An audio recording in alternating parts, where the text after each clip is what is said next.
Notre CA ce soir, Diane Bérard et Nicolas Duvernois. Bonsoir à vous deux. Bonsoir. On va parler du réseau Express métropolitain, le REM, qui fait quand même pas mal jaser ces jours-ci. REM phase 1, REM de l'Est, REM de la Rive-Sud. On va parler du REM de l'Est. Diane, d'abord, est-ce qu'on exclut trop rapidement, quand on parle de ce REM de l'Est, la possibilité que le REM soit souterrain, qu'il ne soit pas aérien en pleine ville de Montréal pour le REM de l'Est? Est-ce que la Caisse a laissé tomber trop rapidement la voie souterraine pour vous? Allons-y avec un peu de contexte. On remonte à 2016.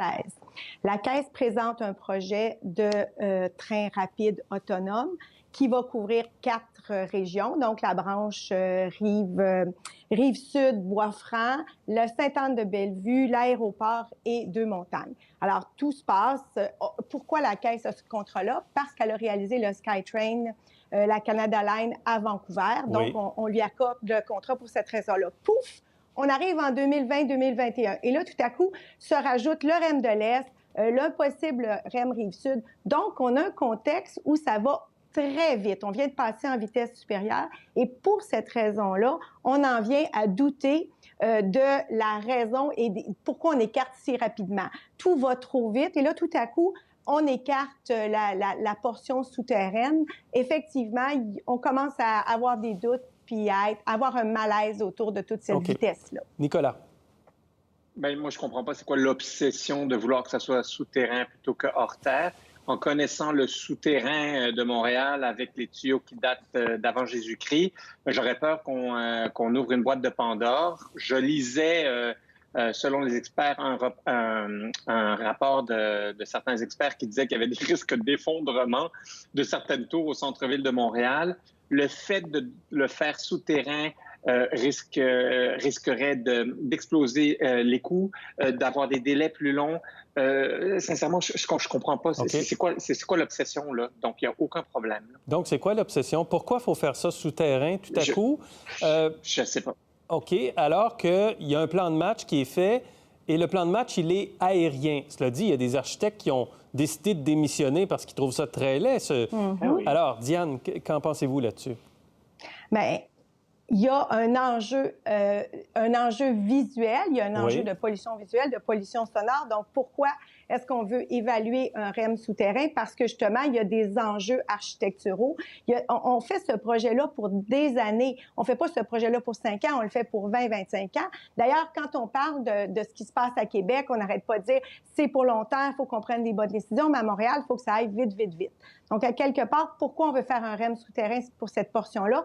Pour ne pas défigurer la métropole. Partout dans le monde, on a des autoroutes suspendues qu'on remet au niveau du sol, puis on fait des parcs urbains. Puis là, voilà, c'est ça la raison. Vous vouliez ajouter? Quand Gustave Eiffel a présenté la Tour Eiffel, tout le monde l'a trouvée affreuse. Quand on a fait Habitat 67, tout le monde trouvait ça affreux. That's it. Donc... Bien, je pense pas que si on regarde les pylônes sur le bord de la 40, on va dire dans 20 ans... Je sais pas, personne ne les a vus encore. Bien, on les voit Ben oui, on a vu ceux sur le bord de la... Quand on se promène, on les voit, les pylônes. Les pylônes du REM ont commencé à être érigés. Donc, sur l'autoroute 10 également, on voit ce qu'est un corridor aérien. Là, sur une autoroute, c'est une chose. En pleine ville, par exemple, sur le boulevard René-Lévesque, c'est autre chose. Le questionnement se pose. Mais ça peut être très beau. Ça peut être très beau. Au Japon, à Tokyo, il y a des trains. Le train passe à beaucoup d'endroits surélevés. C'est très design. Il semble qu'il y a beaucoup d'experts, d'architectes, d'urbanistes qui ne semblent pas dire que c'est très beau. Donc, puisqu'on en parle comme ça, et puisqu'il y a un débat, et puisqu'il y a de l'opposition, et puisque la Caisse dit « Ah, ça va coûter trop cher, puis le centre-ville pourrait s'effondrer », est-ce que ça veut donc dire qu'il y a un enjeu réel de consultation, de transparence sur ce plan-là, qu'on n'en dit pas assez, qu'on ne va pas assez loin pour expliquer? Diane? Bien, je dirais d'abord que le tracé du REM de l'Est a été dévoilé en décembre, alors que l'Autorité régionale de transport métropolitain n'a même pas commencé ses consultations publiques sur le plan stratégique de développement du transport collectif. Donc, on a déjà un enjeu de timing. Deuxièmement, CPDQ Infra a été très clair sur le fait qu'en consultation, ils souhaitent non pas qu'on discute des possibilités du trajet, mais qu'on discute d'aménagement autour du train aérien. Mais j'appelle plus ça de la consultation, j'appelle ça de la consultation très, très dirigée. On est pas mal proche de l'information. Donc, il y a un enjeu de timing, là. Est-ce qu'on consulte ou on annonce? Et ça revient à la question, est-ce qu'on est à l'aise, Nicolas, de voir CDPQ Infra, la Caisse de dépôt, agir pratiquement comme sous-traitant là, du gouvernement essentiellement, décider d'avancer avec ce type de projet-là, décider de l'organisation des transports collectifs dans le Grand Montréal pour les prochaines décennies? Ben absolument. Moi, je comprends qu'il y a des personnes qui veulent réfléchir 20 ans avant de déplacer un arbre. Mais quand on regarde la réalité, depuis 2007, plus de 15 ans, puis ça, 2007, c'était l'ouverture des 3 stations du métro qui ont fait en sorte que le métro se rende à Laval. Et donc, retournons 5-6 ans auparavant. Donc, depuis 20 ans, il ne se passait rien. Tout d'un coup, quelqu'un arrive, et depuis 20 ans, tout le monde hurle pour qu'on améliore l'offre. Quelqu'un arrive, il avance vite, il n'y a pas de problème de financement, les trajets sont définis, et puis là, tout d'un coup, ben là, il faut ralentir, donc, commencer à réfléchir, faire un projet, enfin, même s'il est imparfait. C'est ça que vous dites? Mais personne n'a prouvé qu'il est imparfait. Dire que c'est pas beau, là, c'est tellement subjectif. La Caisse, les experts avec des ingénieurs, des architectes, des analystes, ont dit qu'il y avait un réel danger de faire en sorte de creuser dans le souterrain de Montréal. Non, mais OK, on a compris, il y a un danger, fait le souterrain. Moi, je veux que ça avance. Parce que c'est le citoyen qui va le prendre, ce train-là, puis il y en a besoin. Diane? Mais pourquoi les autres villes ont des cocktails de transport? Berlin, Vienne, Paris. Et pourquoi, depuis que c'est CDPQ Infra qui s'occupe de ce dossier-là, tout ce dont on a besoin, c'est le REM? Je me pose une question.